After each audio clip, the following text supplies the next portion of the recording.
أحييكم بتحية الإسلام تحية طيبة مباركة من عند الله. السلام عليكم ورحمة الله وبركاته. الحمد لله رب العالمين، والصلاة والسلام على أشرف الأنبياء والمرسلين وعلى آله وأصحابه ومن تبعهم بإحسان إلى يوم الدين. قل رب اشرح لي صدري ويسر لي أمري واحلل عقدة من لساني يفقهوا قولي. قال الله تعالى في القرآن العظيم بعد أعوذ بالله من الشيطان الرجيم: إن الله وملائكته يصلون على النبي يا أيها الذين آمنوا صلوا عليه وسلموا تسليما. اللهم صل على سيدنا محمد وعلى آل سيدنا محمد وعلى آله وصحبه وبارك وسلم. Alhamdulillah, summa alhamdulillah. Pertama dan selamanya marilah sama-sama kita rafakkan rasa syukur yang tidak terhingga kehadrat Allah Subhanahu wa Ta'ala, kerana pada malam ini kita diberikan oleh Allah Subhanahu wa Ta'ala, masih lagi kesempatan oleh Allah. Kita dah berada, sedar tak sedar dah 15 Ramadan. Masih lagi berbaki 15 Ramadan yang akan datang. 15 Ramadan dah jadi sejarah. Maknanya dah jadi yang kata apa, lipatan sejarah, lipatan diari kita, untuk kita tengok balik apa yang telah kita lakukan daripada 1 Ramadan sehinggalah membawa kepada 15 Ramadan. Dan 16 Ramadan yang akan datang, apa pula yang akan kita lakukan, sama ada kita berjaya ataupun tidak dalam tarbiyah ataupun didikan dalam bulan Ramadan, dalam madrasah tarbiyah pada tahun ini. Jadi apapun, alhamdulillah, moga-moga Allah panjangkan umur kita, Allah berikan, kurniakan kesihatan kepada kita agar untuk kita terus dapat memanfaatkan kesihatan, dapat memanfaatkan umur tersebut kepada ke arah kebaikan. Sebelum itu, ribuan terima kasih, terlupa sampai nak ucap terima kasih kepada Tuan Pengurusi Surau At-Taqwa, seluruh jalan kuasa tadbir Surau At-Taqwa, tuan-tuan imam, tuan-tuan bilal, muslimin, muslimat, ayahanda dan bonda. Moga-moga dan mudah-mudahan pertemuan kita pada malam ini dirahmati oleh Allah Subhanahu wa Ta'ala, insya-Allah. Tuan-tuan, puan-puan, ayahanda dan bonda, pada malam ini saya nak kongsikan dengan tuan-tuan, puan-puan berkenaan dengan tajuk yang telah diberikan kepada saya, iaitu tarbiyah diri dalam bulan Ramadan. Baik, pertama sekali kita kena faham ataupun kita kena tengok balik KPI puasa kita pada tahun ini. Kita kena tengok situ dulu. Allah Subhanahu wa Ta'ala sebut dalam suratul Baqarah ayat 183. Allah dah sebut dah. Ba'da a'udzubillahi minasyaitonir rajim. Ya ayyuhallazina amanu kutiba 'alaikumus shiyam kama kutiba 'alal ladzina min qablikum la'allakum tattaqun, kata Allah. Apa yang Allah sebut? Allah sebut, wahai orang-orang yang beriman, difardukan ke atas kamu berpuasa, kama kutiba 'alal ladzina min qablikum, sebagaimana telah difardukan ke atas orang-orang yang terdahulu daripada kamu, supaya apa? La'allakum tattaqun, kata Allah. Moga-moga dengan kamu puasa tersebut menjadikan kamu keluar daripada puasa, keluar daripada bulan Ramadan itu, kamu jadi orang-orang yang bertakwa kepada Allah Subhanahu wa Ta'ala. Baik, jadi ibadah puasa ni, tuan-tuan, puan-puan, ayahanda dan bonda, dan ibadah puasa ni ataupun ibadah puasa dalam bulan Ramadan ni, dia terlalu unik. Sebab apa dia unik? Sebabnya dia terkandung ibadah dalam ibadah. Itu keunikan bulan Ramadan tu. Maksudnya apa? Maksudnya dalam bulan Ramadan kita diwajibkan puasa. Betul tak? Betul. Dan dalam masa yang sama, Allah juga perintahkan kepada kita untuk buat kebajikan. Allah suruh kita baca Quran, Allah suruh kita bersedekah, Allah suruh kita apa lagi?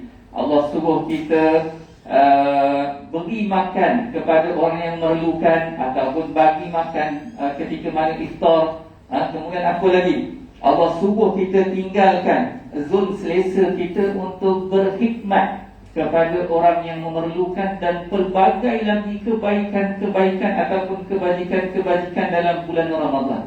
Maknanya apa?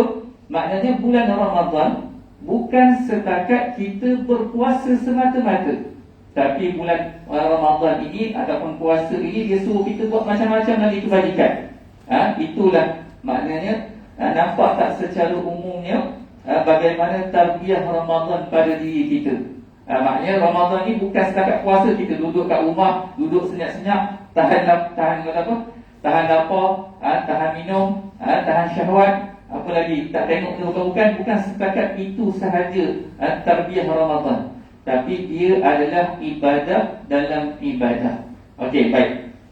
Jadi secara umumnya ataupun secara praktikalnya, ataupun nak bagi kita nampaklah kan, baik, Ramadan ini secara praktikal akan mendidik diri kita kepada 4 perkara. 4 perkara ataupun 4 jalan yang dapat kita menuju kepada jalan takwa, sebagaimana yang Allah sebut tadi, la'allakum tattaqun, moga-moga kamu jadi orang bertakwa. Jadi ada 4 perkara didikan dalam bulan Ramadan. Yang pertama, secara umumnya Ramadan akan mengajar kita menjadi orang yang empati. Itu pertama. Kemudian Ramadan akan mengajar kita menjadi orang yang Ramadan akan mengajar kita menjadi orang yang jujur. Yang ketiga, Ramadan akan mendidik ataupun menjaga kesabaran kita. Dan yang terakhir, Ramadan membawa mesej perancangan. Jadi ada 4 poin di sini. Namun tidaklah saya nak huraikan kepada 4 perkara tersebut. Kita fokus sahaja pada 1 perkara. Yang 3 lagi kita jumpa insya-Allah 1444 Hijriah yang akan datang. Ya, baik. Jadi yang pertama sekali, yang tadi kan, Ramadan mengajar kita merasai kemiskinan, ataupun Ramadan mengajar kita menjadi empati. Ramadan mengajar kita merasai kemiskinan, kelaparan orang yang tidak ada ataupun kurang makanan. Secara realiti, tuan-tuan, realitinya ya, ada satu siaran televisyen, bukan di Malaysia, tapi di luar negara. Ada orang kata apa, macam sesi soal jawab lah. Ustaz anda bertanya, imam menjawab. Imam macam tu kan. Kalau sini ada TV9, TV Hijrah ada kan. Jadi nak dijadikan cerita, ada seorang syekh itu, dia menunggu panggilan daripada seluruh negara lah. Dia jawab lah, maknanya apa hukum puasa, dia jawab. Maka dia jawab secara live.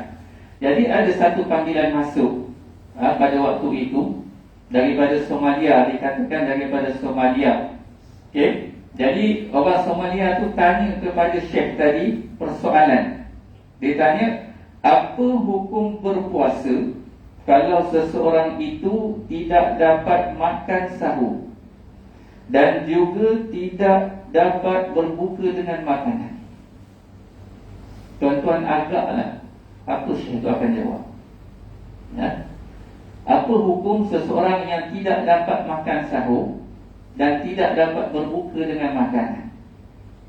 Syekh tadi bila dengar soalan tadi, tuan-tuan, meleleh air mata dia secara live, TV live.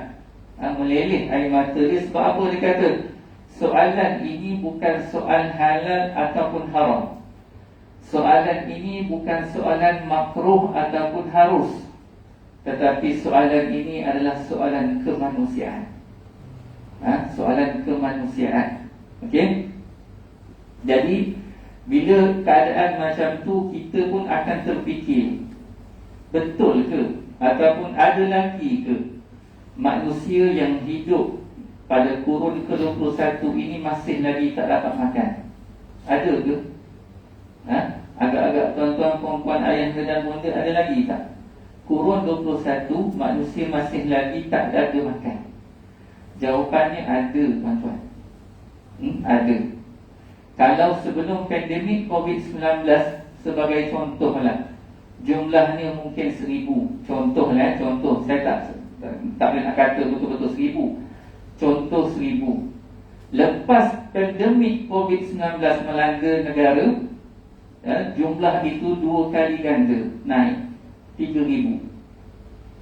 Kalau tuan-tuan tak percaya, tuan-tuan boleh buka ataupun boleh ada siapa-siapa kawan yang berada di dalam Majlis Agama Islam Negeri ataupun Pusat Zakat Negeri, boleh tengok statistik. Malah mereka juga mengatakan bahawa sebelum pandemik COVID-19 melanda negara, asnaf fakir miskin ada sekian jumlah. Tetapi bila mana masuknya pandemik COVID-19 ataupun kita berada dalam COVID-19, jumlah itu 2 kali ganda naik. 2 kali ganda naik. Sebab apa? Sebab COVID-19 menyekat pelbagai sektor. Bukan kita saja, maknanya semua tempat-tempat. Jadi menyebabkan ada yang sebelum ini orang kata apa, kais pagi makan pagi, kais petang makan petang, terus tak makan. Ada yang sebelum ini M40, kalau kategori kan, dah jadi B40. Dan yang B40 tu tak tahu jadi berapa 40 dah kan. Dah B40 pun kan. Wallahualam. Jadi nak menggambarkan kepada kita, masih lagi ada orang yang tak dapat makan, tak ada makan, tak perlu pergi jauh. Di mana? Gumusang ada. Ada lagi mana lagi? Di Baling ada lagi. Di Beranam ada lagi. Kalau kita pergi ke flat-flat, mungkin kat rumah-rumah teres ni mungkin tak nampak. Tuan-tuan cuba pergi flat-flat. Ada orang yang kais pagi makan pagi, kais petang makan petang. Ada yang tak makan langsung pun ada. Okey. Jadi itulah maknanya Ramadan nak ajar kita, tuan-tuan. Ramadan nak ajar kita tentang kata apa? Tentang apa yang mereka rasa tak dapat nak makan, susah nak makan. Kadang-kadang daripada pagi sampai ke petang tak makan, sampai ke malam tak makan. Itulah Ramadan nak ajar kita. Ramadan nak ajar diri kita untuk jadi empati, bukan jadi simpati semata-mata. Ada beza kan? Empati dan simpati ada beza. Nama macam sama je kan? Titi belakang Ustaz, dah ada beza. Empati maksudnya apa? Empati maksudnya kita mampu untuk merasai. Kita mampu untuk merasai dan memahami apa yang dirasakan oleh orang lain. Kita boleh rasa macam tu sekali. Kita kata ada orang yang kais pagi makan pagi, kais petang makan petang. Ada yang kata betapa sampai orang kata apa, lilit tali kat apa tu, dekat pinggang kan, sebab takut sebab lapar dan sebagainya. Jadi Ramadan nak ajar kita nak rasa betul tak macam tu. Kita kan betapa sebelum ni makan punyalah mewah, tengah hari kita makan mewah, makan duha pun makan, makan pagi pun makan kata lepas zuhur makan, pukul 3 petang pun makan lagi. Kita ni penuh dengan makanan je kan. Tak ada pun rasa macam mana orang miskin dan sebagainya. Jadi Allah nak ajar kita dalam bulan Ramadan ni, tengok macam mana kita mampu tak. Sebab itulah kalau yang mampu alhamdulillah. Yang tak mampu, tengok kan, dia kasih hitam kan, geng apa, bakoba. Tak usah pasal bakoba dapat nama kan. Geng bakoba, geng yak ye dan sebagainya kan ada. Jadi nak macam tu, tak orang kata apa, tak mampu untuk sabar dalam ujian tersebut. Jadi Ramadan nak ajar kita macam tu. Berbeza dengan simpati. Simpati adalah maksudnya jika kita melihat orang yang berada dalam kesusahan akan timbul perasaan kasihan. Macam tu saja. Maknanya kita tengok dia miskin, macam tu je lah. Itu simpati. Tapi empati itu kita dapat merasa. Jadi bila kita dapat merasa, kita dapat memahami, kita dapat menghayati, jadi akan timbullah perasaan kasih sayang dan kita akan menghulurkan bantuan kepada mereka yang memerlukan. Jadi itulah antara tarbiyah Ramadan. Moga-moga dan mudah-mudahan Allah Subhanahu wa taala mencampakkan empati kepada diri kita untuk kita merasai bagaimana ataupun mengajar kita tentang kemiskinan dan kelaparan orang yang tidak ada makanan ataupun kurang makanan. Maka persoalannya tuan-tuan, ini baru satu, dah ada soalan dah, belum 2, 3, 4 lagi. Persoalannya berjayakah kita daripada 1 Ramadan sehinggalah kepada 15 Ramadan pada hari ini? Berjayakah kita dengan tarbiyah itu? Berjayakah? Kalau iya, alhamdulillah, teruskan. Kalau kurang, sempurnakan. Kalau dah cemerlang, maka cemerlangkan lagi. Kalau dah dah cemerlang, maka peliharalah amal kita itu. Moga-moga Allah Subhanahu wa taala terima. Kalau belum, ingat satu hadis Nabi sallallahu alaihi wasallam yang memang ditujukan khas kepada orang yang belum lagi dapat rasa tersebut. Kata Nabi apa? Kata Nabi sallallahu alaihi wasallam dalam satu sabda yang telah diriwayatkan oleh Al-Munziri daripada Ka'ab bin Ujrah radhiyallahu anhu, ihdaru 'ala al-minbar falamma irtaqa darajatan qala amin, falamma irtaqa darajatan tsaniyah qala amin, falamma irtaqa darajatan tsalisata qala amin, falamma nazala 'ala al-minbar qala faqulna laqad sami'na al-yawma minka shay'an lam nakun nasma'ahu qala inna Jibril alaihi salam 'arada li faqad ba'ud man adraka Ramadan falam yughfar lahu faqala amin. Kata Nabi secara ringkasnya hadis ini tuan-tuan, satu hari bila mana Nabi nak naik kepada mimbar untuk berkhutbah, maka para sahabat dengar Nabi amin sebanyak 3 kali. Nabi naik 1, Nabi kata amin. Nabi naik 2, Nabi kata amin. Ketiga, Nabi kata amin. Maka para sahabat pelik, tengok tak ada orang pun, tapi Nabi kata amin. Maka lepas dia daripada itu, sahabat tanya, wahai ya Rasulullah, apa yang kamu aminkan itu? Kata Nabi, malaikat Jibril alaihi salam telah datang tadi kepadaku dan membawa doa kepadaku. Dalam doa tersebut, malaikat Jibril kata, celakalah orang yang berada dalam bulan Ramadan. Orang yang berada dalam bulan Ramadan, tetapi bila mana dia keluar daripada bulan Ramadan, dosanya tidak terampun oleh Allah Subhanahu wa taala. Nampak? Kan? Lalu Nabi kata apa? Nabi kata amin. Nabi kata amin. Khusus kepada orang yang belum dapat lagi rasa perasaan tersebut. Jadi Nabi tujukan khas doa ini kepada mereka. Jadi sebab itulah tuan-tuan, puan-puan, ayah dan bonda, doa ini bukan doa biasa. Bukan doa daripada Wan Muhammad Syarizan. Kalau Wan Muhammad Syarizan, tuan-tuan boleh kata ala, kan? Bukan doa daripada imam, ala, doa imam je, ala, doa Bilal je, kan? Tapi doa ni doa malaikat Jibril alaihi salam dan diaminkan oleh Nabi Muhammad sallallahu alaihi wasallam, kekasih Allah. Kekasih Allah, doa minta amin pada orang yang tersebut.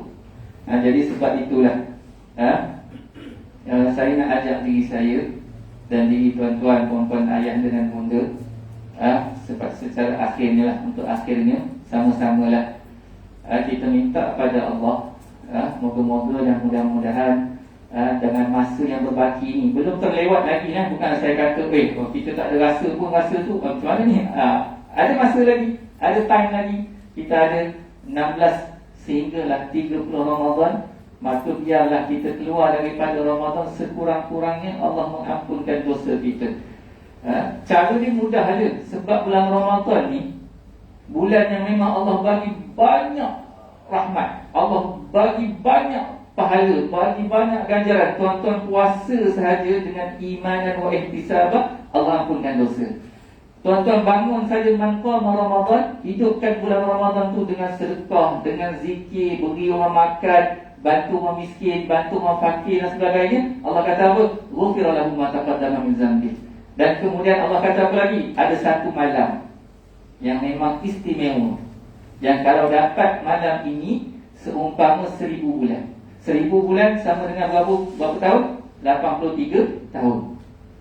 Dapat malam tersebut, Allah kata Allah ampunkan dosa-dosa kita. Maka memang banyak sangat pahala yang Allah berikan dalam bulan Ramadan ni. Nak tak nak je kita ni, sama ada kita nak ataupun tak nak sahaja untuk merebut pahala tersebut. Jadi sebab itulah sama-sama kita doa, moga-moga Allah Subhanahu wa ta'ala berikan rahmat kasih sayangnya kepada kita dalam bulan Ramadan ini untuk kita beribadat, dengan moga-moga dengan perkara tersebut dapat kita menghidupkan setiap baki-baki yang berada dalam bulan Ramadan ini dengan sebaik-baiknya. Okey, wallahu a'lam, siru ala barakatillah. Moga-moga ada manfaat yang boleh kita ambil ke tarbiyah Ramadan ataupun tarbiyah diri dalam bulan Ramadan ini sangat-sangat banyak.